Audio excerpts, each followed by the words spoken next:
Gerasudung sidang nguluk ke Nisilok Airuk জনপ্রিয় actor অভিদাবে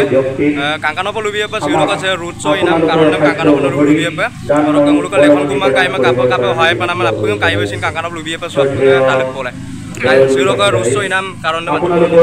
জ্ঞাতাৰ্থে জনাব বিচাৰিছো অসমৰ জনপ্ৰিয় কণ্ঠশিল্পী লেখক কুম্বাই আছে যে জনপ্ৰিয় শিল্পী কণ্ঠশিল্পীসকলক লেখক আৰু যোৱা বছৰি এই কিডনী বিকল হোৱা কথাটো গম পোৱা হৈছিল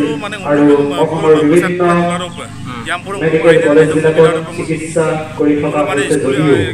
বৰ্তমানলৈকে সুস্থ হৈ উঠা নাই সেয়েহে মুলুক মানে ইনামান কাৰণ হৈছে মুলুকৰ নাম কম বয়সত জনপ্ৰিয় হোৱা মুলুক লেখন কুম্বাং বুকে দুটা কিডনী বিকল হৈছে মুলুক গোটেই সমাজে এতিয়া ওলাই আহিছে অকল মিচিঙো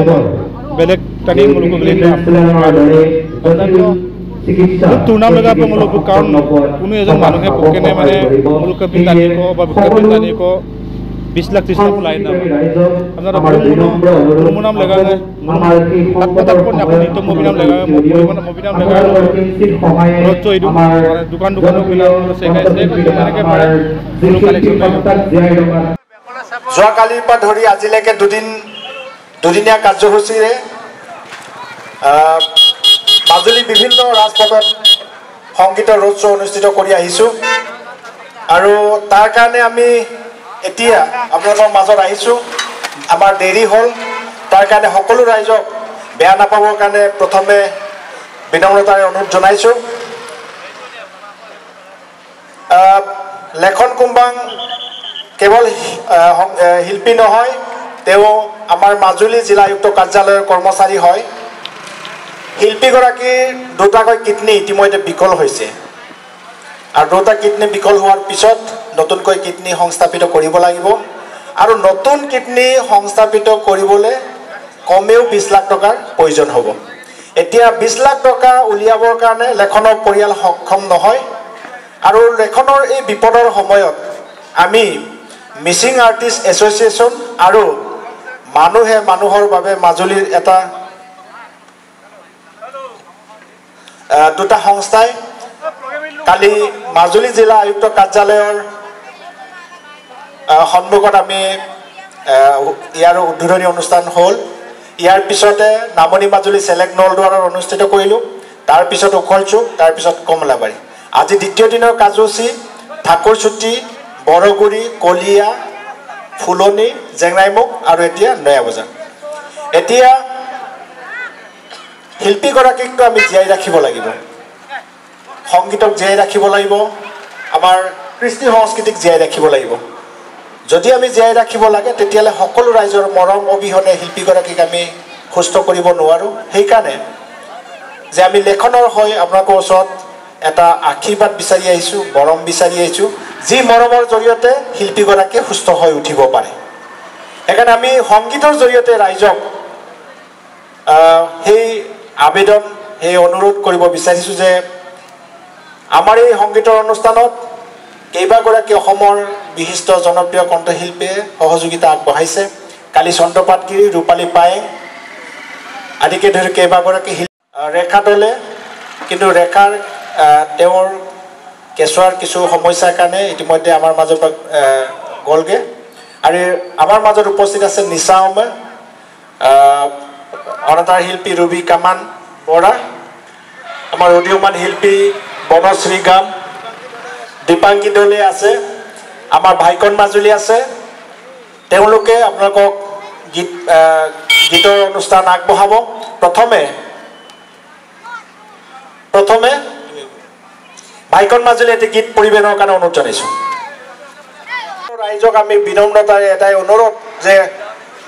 গীতৰ জৰিয়তে আমি সংগীতৰ ৰোড শো অনুষ্ঠান অনুষ্ঠিত কৰিব বিচাৰিছো আপোনালোকে গীত শুনক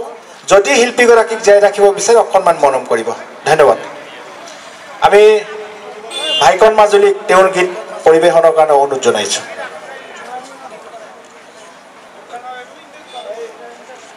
কথাটো কওঁ চিধা মই গীত গাইছো গোটেইখিনি ক'লেই হ'লেও মোৰ ফালৰ পৰা মৰম দিব লেখনক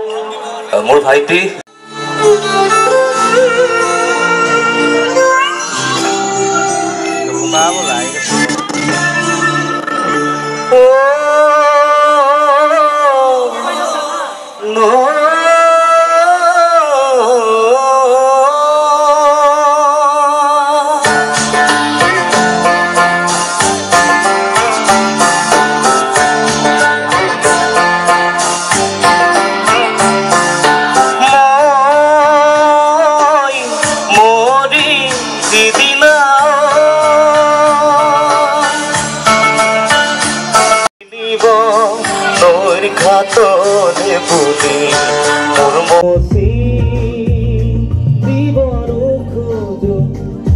এন্ধাৰ খবৰ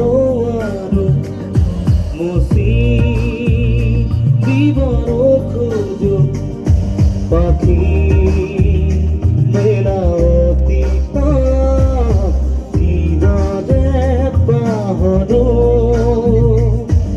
এন্ধাৰ খবৰ আৰু এন্ধাৰ দিবৰ খোজো এন্ধাৰ মাতি গাঁৱৰে গিয়াচি মাতি হিৰাৰি চুকতে কান্দি ৰব চুকতে কান্দি ৰব কংকেৰি গলগলি মোৰ মনাই কংকেৰি গলগলি দেহৰ ভৰসা নাই বুজিছানে নাই দেহৰ ভৰসা নাই বুজিছানে নাই আজি আহি আছো কব নোৱাৰো আজি আহি আছো কব নোৱাৰো বাকী আছে সপোনতে